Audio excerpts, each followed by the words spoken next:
Growing up in a family where image mattered more than empathy was like living inside a snow globe, pretty from the outside, but suffocating within. My name is Kelsey, and for as long as I can remember, I was the odd one out in a household obsessed with perfection.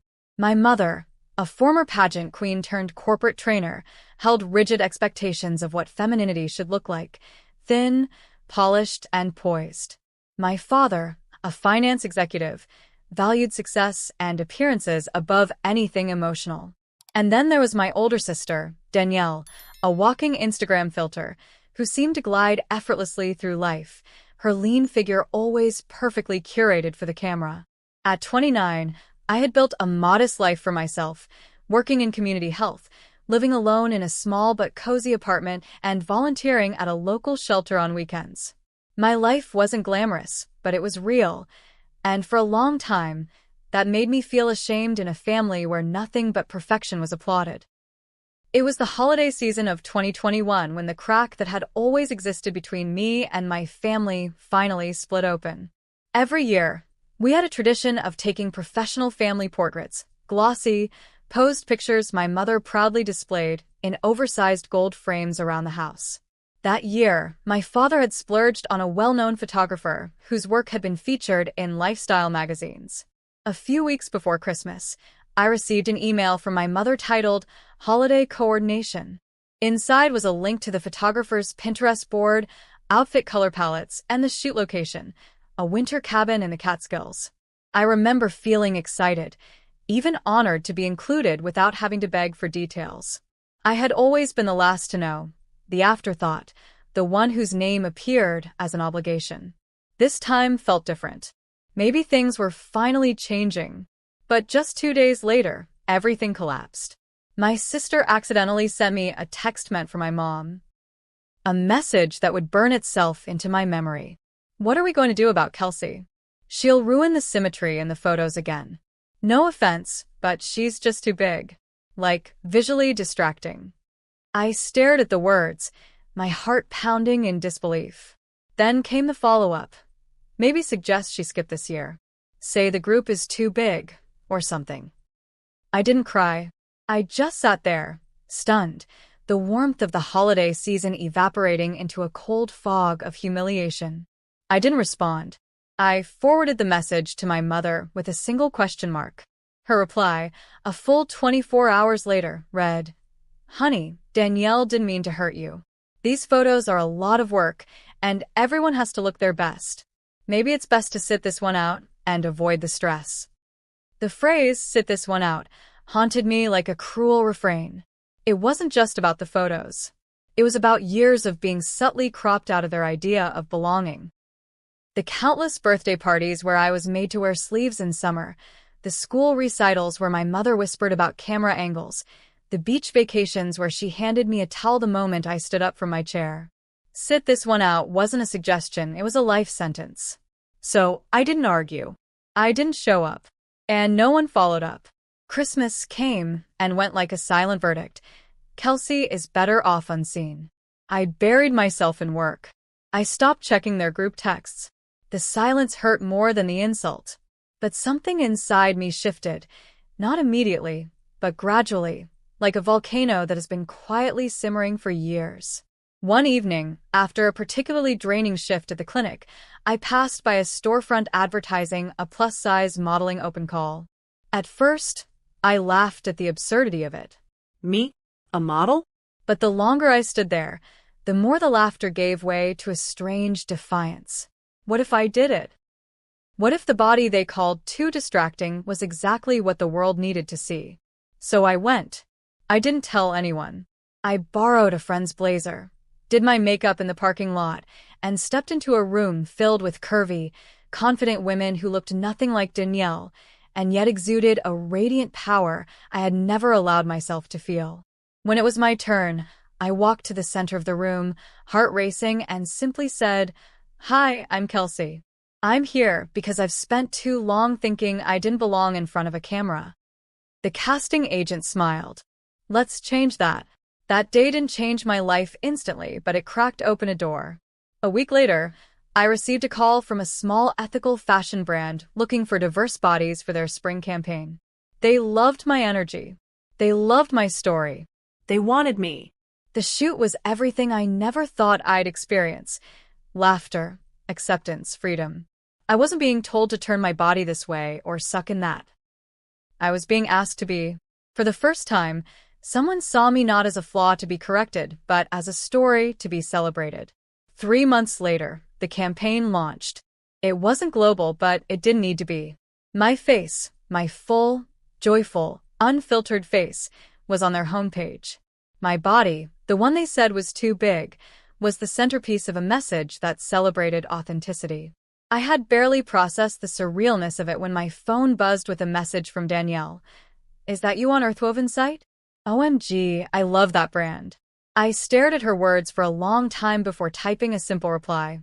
Yes, it is me. No exclamation points. No explanations. Just the quiet confidence of someone who had finally stepped into her own frame.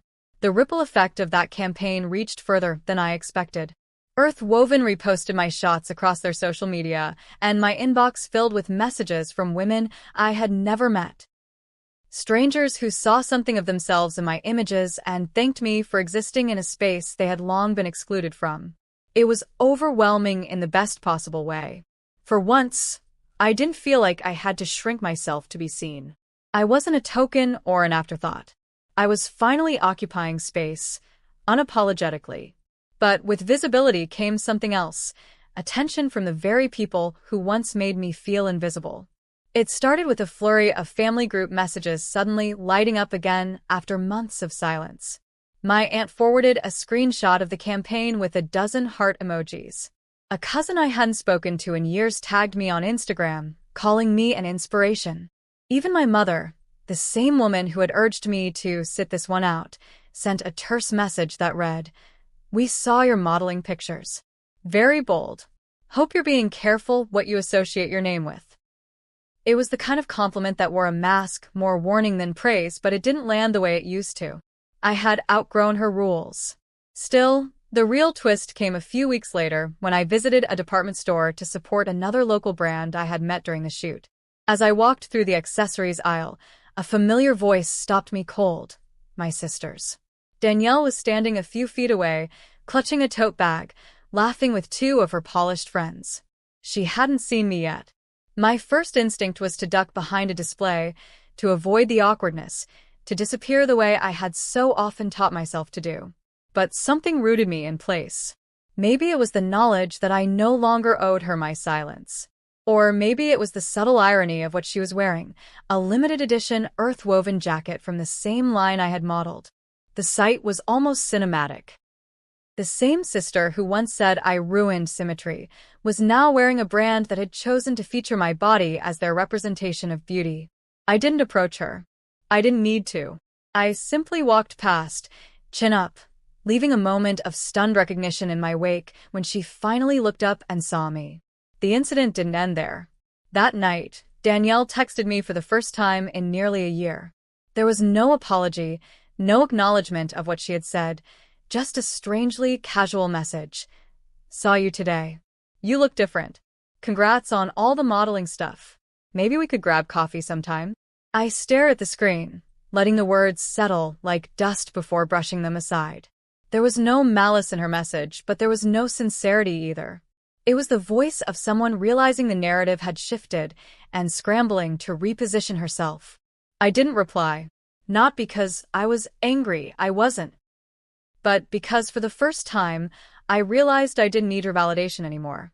The silence I offered in return wasn't punishment. It was peace. That peace, however, was interrupted when my mother called one Sunday afternoon out of the blue.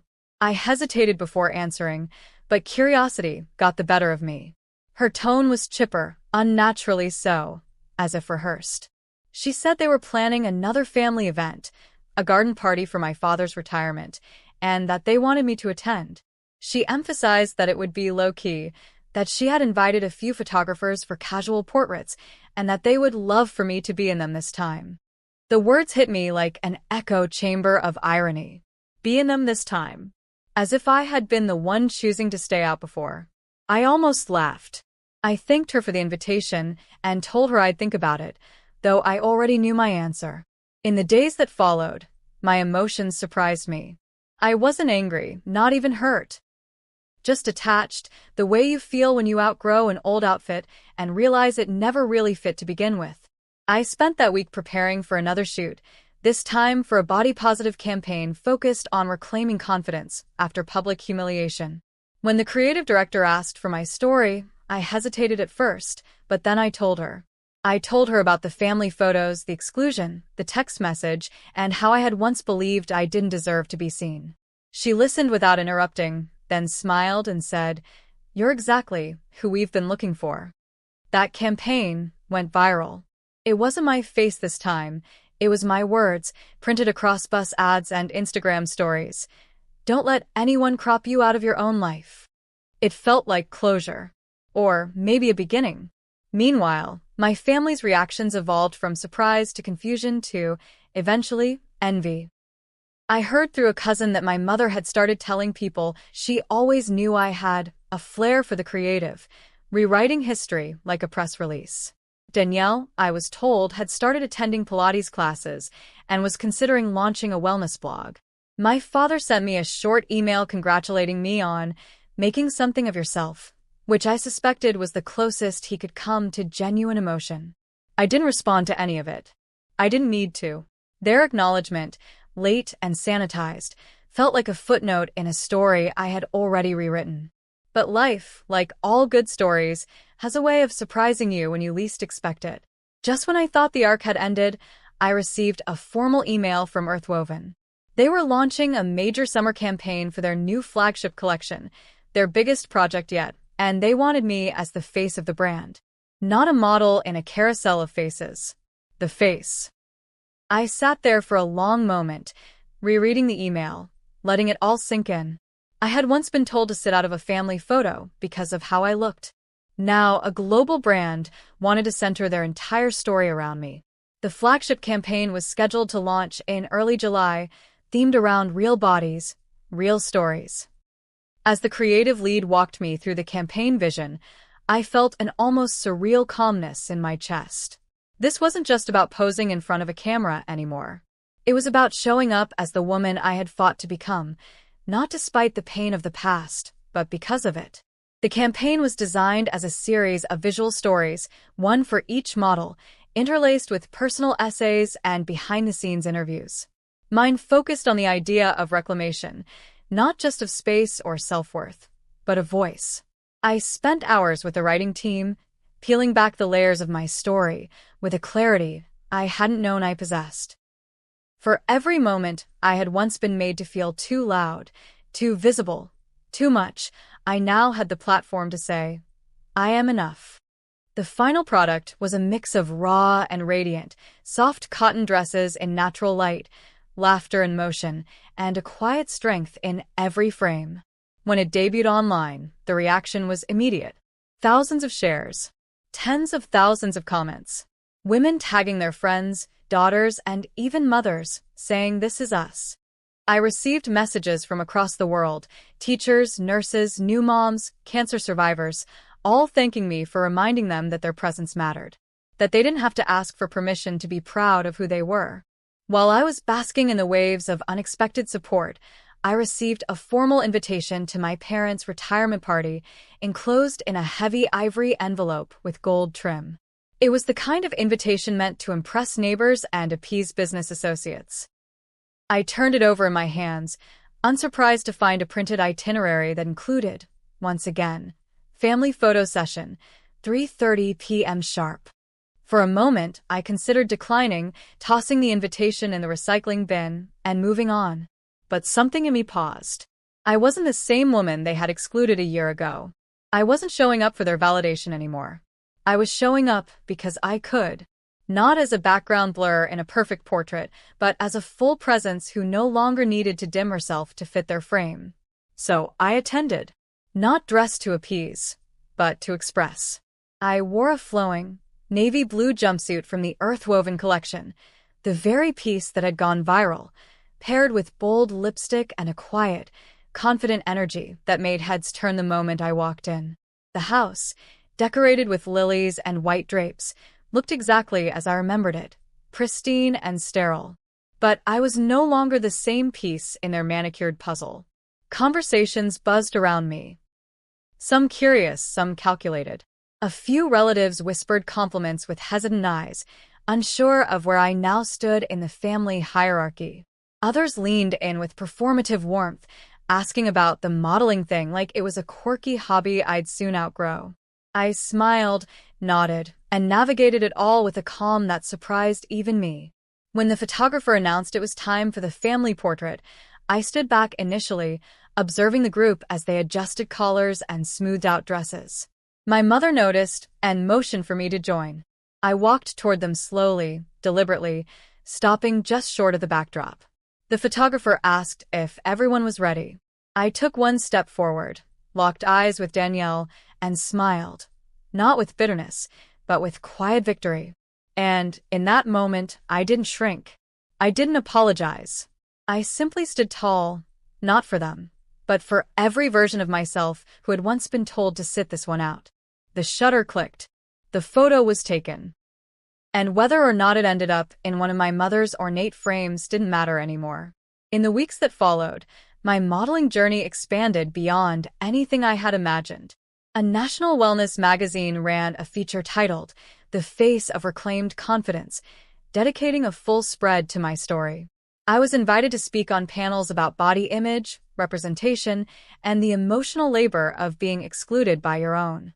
But perhaps the most unexpected moment came when Earthwoven announced a limited edition line, one inspired by the models who helped shape their voice. Each piece was named after a woman in the campaign. And there, nestled in the collection among flowy blouses and bold wrap dresses, was the Kelsey. A long line, belted tunic designed to hug and celebrate curves, complete with a tag that read, "For the woman who chose to be seen." When I held the final garment in my hands, I felt the full weight of what it meant. I had become the embodiment of everything they once told me I could never be, not just visible, but unforgettable. That summer, I hosted a gathering at my apartment, a small space filled with big energy. Maya was there, of course, along with friends from work, new industry contacts, and a few women from the original open call who had since become like sisters. We cooked together, laughed until midnight, and danced barefoot in the living room. There were no gold frames or choreographed poses. Just real people, real stories, and the kind of joy that comes from no longer asking for permission to belong. As I sat back and watched everyone moving through my home, this space I had once thought too small, too quiet, too plain, I realized it had become the epicenter of something much larger.